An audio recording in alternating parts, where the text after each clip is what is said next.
Bom dia! Que a presença do Espírito Santo venha sobre a sua vida. Eu abençoo o seu dia, que venha uma paz sobrenatural sobre o seu coração. Que o amor do Deus Pai seja ministrado ao seu coração. Que você hoje possa ter experiências sobrenaturais com a presença de Deus. E eu quero profetizar na sua vida a graça do Senhor Jesus, o favor imerecido do Senhor, aquelas áreas da sua vida que você se sente incapaz, que você se sente fraco, que o Senhor Jesus hoje esteja a fortalecer você. Eu abençoo o seu dia em nome do Senhor Jesus e que o Espírito Santo de Deus possa falar ao seu coração. Hoje é dia 28 de janeiro, diga assim comigo, hoje será o melhor dia que eu já tive até sempre. Então, o título da nossa mensagem é Deus é amor, mas... Eu vou repetir, Deus é amor, mas... E eu quero partilhar aqui o que está escrito em Romanos 5:8. Pois é, Romanos 5:8, que nos diz o seguinte: porém, Deus comprova o seu amor para connosco pelo facto de ter Cristo morrido em nosso benefício quando ainda andávamos pecando. Quando ainda você andava a pecar, quando você ainda era pecador, como dizem outras traduções, Deus provou o seu amor em Cristo, por Ele ter morrido por nós. Ele provou o seu amor, mas Ele não deixou de ter também os seus momentos de ira, porque assim como não haveria alegria se não houvesse tristeza, porque existe sempre um contraste, existe o amor, existe a ira, não é? Ou o ódio, e há coisas que você pode não acreditar, mas Deus realmente odeia. E para você desfrutar da plenitude deste amor poderoso, sobrenatural do Senhor, você tem que entender o que agrada ao seu Senhor, o que é que o faz amar ainda mais você e o que o faz, às vezes, ele ficar irado. Acredite, talvez você tenha ouvido ministrações de que tudo é amor. Sim, Deus é o próprio amor. E como nós acabámos de ler, Ele comprovou o seu amor para connosco e deu o Filho dele para morrer por nós, quando nós ainda estávamos a pecar. E agora, o que é que nós temos feito para agradecer este amor? Eu digo-lhe com muita ousadia, Deus ama, mas Deus também odeia. Deus ama e também odeia. Então, na verdade, o amor era um sentimento, não era o verdadeiro amor, se não fosse pelo seu oposto, que é o ódio. Então, as escrituras sagradas dizem que Deus odeia, por exemplo, o divórcio, Deus odeia os mentirosos, Deus odeia o olhar altivo e arrogante e todas as outras manifestações de pecado. Deus odeia estas coisas. Eu não posso dizer que Deus ama estas coisas. Deus ama o pecador, ama a pessoa que comete o pecado e Deus prometeu julgar o pecado com toda a intensidade. Vamos ler o que está aqui em Provérbios 6, 16, 19. Eu sei que muita gente não gosta de ouvir esta mensagem, mas acredito que é uma mensagem que leva você a viver algo mais puro em Deus, a você desfrutar de mais unção. Eu aqui não estou a falar mal de nós não temos necessidade, nós fomos chamados para pregar as boas novas, nós não temos necessidade para falar as verdades de Deus. Isto eu falo aqui para algumas pessoas que talvez tenham ouvido mensagens doentias, que tu não podes fazer isto, ou seja, assim, regras farisaicas criadas por homem, tem que lavar as mãos, tem que fazer isto, tem que fazer aquilo. Não, nós vamos falar o que Deus fala. E é a palavra de Deus que nos liberta. Não é as filosofias dos homens, não é os como é que se chamam? As doutrinas religiosas. Por acaso há uns tempos uma menina que eu amo muito aquela menina, ela convidou-me um dia para ir ministrar à denominação dela. Aliás, ela é filha dos pastores, é uma evangelista. E eu achei muito engraçado porque alguns usavam véus na cabeça e usavam todos cheias até aos pés, e E achei muito engraçado que dentro do que se vê hoje em dia, eu estava com calças e eu até disse assim para ela na brincadeira, olha, eu até me estou a sentir mal, não é? Estava com umas calças muito largas, eu até me estou a sentir mal de estar aqui, porque vocês usam todas estas roupas, estes véuzinhos assim na cabeça. E ela, muito simples, muito humilde, disse assim, mas isso aqui é uma doutrina daqui. Ou seja, trouxe aquela leveza, ou seja, é uma coisa que eles fazem, mas que não é obrigatório.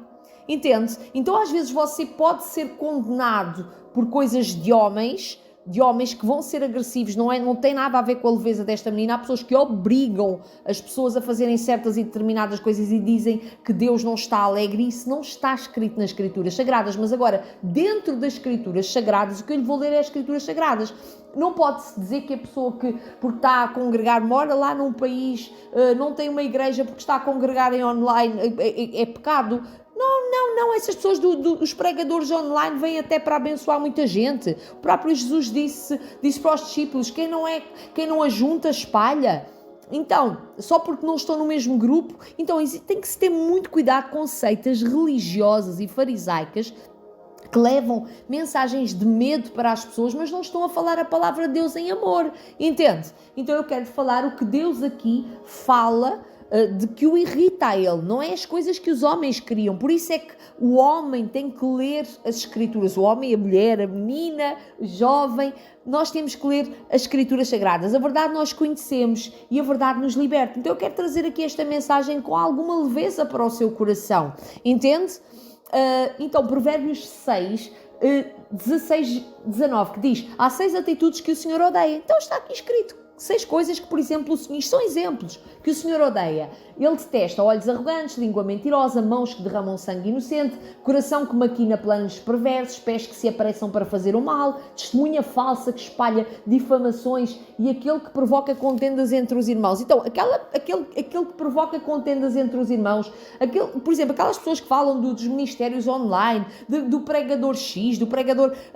se a pessoa está a eu ouço às vezes coisas que eu fico assim passada, que é pecado e tudo mais. Não, mas isto é apenas algumas coisas, entendeu? Se a pessoa não se veste de uma certa forma está em pecado, se a pessoa usa maquilhagem está em pecado. Não, olha aqui, e a testemunha falsa que espalha difamações. Então falar da forma como o outro serve a Deus ou a forma como o outro está em Deus, isso é difamar e provocar contendas entre os irmãos, porque lá está, quem está do outro lado, ouve esse tipo de comentário, a pessoa fica ali já com uma imagem manchada, ou seja, é manchar a imagem do irmão em Cristo, é manchar, mentir acerca do irmão, porque não sabe se o irmão está a ganhar almas para Jesus, e vamos aqui avançar. Porque difamação é falar mal dos irmãos, diz aqui, aquilo que provoca contendas entre os irmãos, entende? Porque falar mal de alguém já vai arranjar ali uma contenda. E isso é uma das coisas que Deus odeia. Contudo, você talvez já esteja a pensar assim, bom, eu já fiz muita coisa e talvez já tenha feito, já pratiquei esses pecados todos. Olha aqui esta palavra tão abençoadora, que é a solução para todo aquele que realmente se arrepende e reconhece que está a pecar, reconhece que já fez Deus talvez ter odiado, e nós temos, assim, ninguém está imune a pecar, ninguém está imune de cometer um pecado. Ninguém está imune de cometer um pecado. E aqui no Salmo 32,5 diz-nos aqui o seguinte: confessei-te o meu pecado. Isto foi Davi. Davi tinha um coração que agradava a Deus. E diz assim ele: confessei-te o meu pecado, reconhecendo a minha iniquidade. Agora, aqui eu quero lhe dar um detalhe. Reconhecendo a minha iniquidade. Ele reconheceu a iniquidade. O que é que acontece com muita gente? É que as pessoas às vezes não conseguem identificar. Eu não posso se livrar daquilo que eu não identifico, daquilo que eu não conheço em mim. Eu preciso conhecer em mim aonde é que eu estou a errar, fazer aquela oração sincera. Isto realmente, se eu quero ser uma pessoa cheia de amor de Deus e provar deste amor sobrenatural, confessei-te o meu pecado, reconhecendo a minha iniquidade. Então, eu não consigo confessar um pecado, eu não consigo considerar um pecado se eu não o vir como uma iniquidade. E é este discernimento que é necessário trazer aqui para eu vou considerar que isto é uma mesa, não é? Eu estou aqui a partilhar o alimento, o pão do céu convosco. E então ele disse assim, e não encobri as minhas culpas. Encobrir as culpas é pecado. É pecado a pessoa. Se a pessoa não confessa o pecado, como é que a pessoa pode ser perdoada daquilo que não confessa? Existe um versículo, eu creio que está escrito no livro de Provérbios, aqueles que confessam os seus pecados prosperam, é algo assim do género. Então não existe sinceridade para com Deus, um relacionamento íntimo, verdadeiro e profundo com Deus, leve, cheio de amor, se houverem pecados que estão encobertos. Então, porquê é que será que Davi tinha um coração que agradava a Deus? Ele diz assim, confessei as minhas transgressões para o Senhor e tu perdoastes a culpa dos meus pecados. Há muita gente que diz, Jesus morreu na cruz por todos os meus pecados. Eu agora quero lhe dar aqui um exemplo assim, bem básico, bem curto.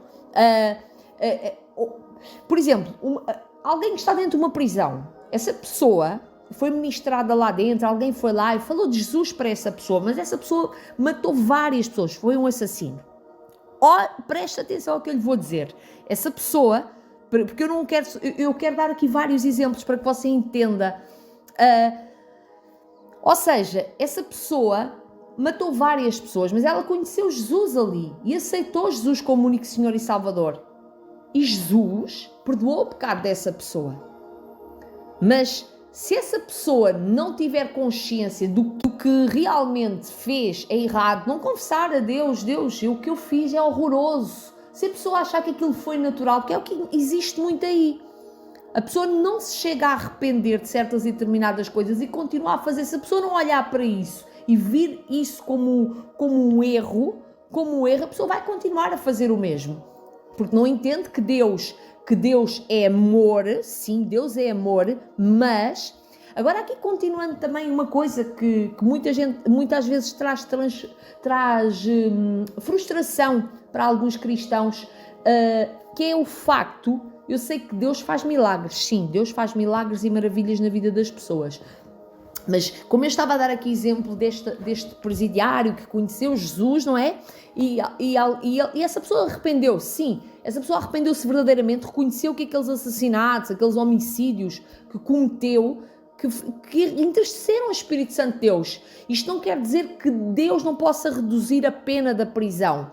Mas existe consequências, que é isto que traz muita frustração para muita gente quando o Evangelho não é pregado com verdade e com consciência e com responsabilidade, que é o que eu estou aqui a fazer debaixo da graça de Deus. E eu sinto muita responsabilidade nisto que eu estou a dizer, porque muita gente está frustrada porque... Talvez, assim como este presidiário, eu estou a dar um exemplo que pode ser uma coisa real. Este presidiário aceita Jesus dentro da prisão. Ele foi condenado a 20 anos de prisão. Ele aceitou Jesus. Mas a pena de prisão dele, ou seja, a consequência do pecado, ela não é tirada, mas o pecado dele foi perdoado por Jesus. Ou seja, o sangue de Jesus perdoou o pecado dele. Mas ele... poderá ter que cumprir aquela pena de prisão até ao fim. E Deus sabe todas as coisas, como também Deus pode haver alguma forma e acontecer um grande milagre e a pena daquela pessoa ser reduzida para metade ou para 5 anos, ou até pode ser liberto da cadeia no mesmo dia.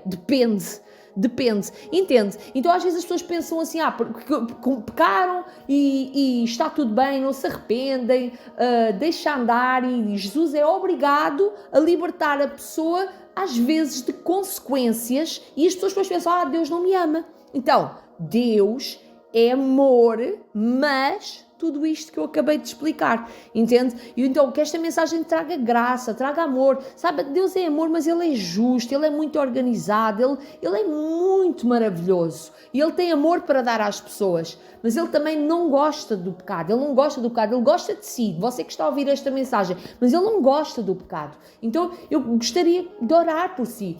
Posso orar por si? Confessa hoje o seu pecado. Se há coisas que você ainda não se arrependeu, talvez coisas que você ouviu aqui nesta mensagem que você está está a praticar e precisa de confessar a Deus, confessa a Deus, abra o seu coração a Deus, Ele não lhe vai bater, Ele não vai fazer nenhum mal com você, muito pelo contrário, você vai sentir um grande abraço do Espírito Santo, um grande toque do Espírito Santo. Receba o perdão de Deus e a restauração, para que você possa viver o sobrenatural de Deus, talvez você não esteja a viver o melhor de Deus, porque ainda não confessou isso, não viu que isso realmente entristeceu o Espírito Santo de Deus.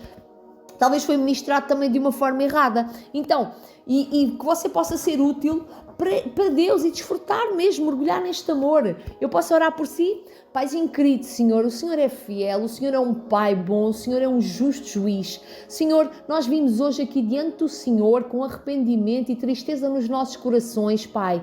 Senhor, meu Pai, tenha misericórdia de nós, Pai. Ajude-nos a não voltar a pecar contra o Senhor e achar que isso é normal e entristecermos o Seu Espírito Santo. Não permita que entristeçamos o Seu Espírito Santo. Oh, Senhor, é mesmo assim, eu falho com frequência, nós falhamos com frequência, nós de vez em quando, vá lá, sai uma palavra, sai um pensamento, sai uma atitude, Senhor, perdoa-nos, Pai, nunca deixes que eu me conforme, repita comigo, nunca deixes que eu me conforme com o pecado, com coisas que realmente o Senhor odeia. Senhor, quando nós nos começarmos a perder no caminho, estenda a sua mão e empurre-nos suavemente de volta para o seu caminho, que nós possamos ouvir a sua voz a dizer, o caminho é por aqui, em nome do Senhor Jesus. Deus abençoe o seu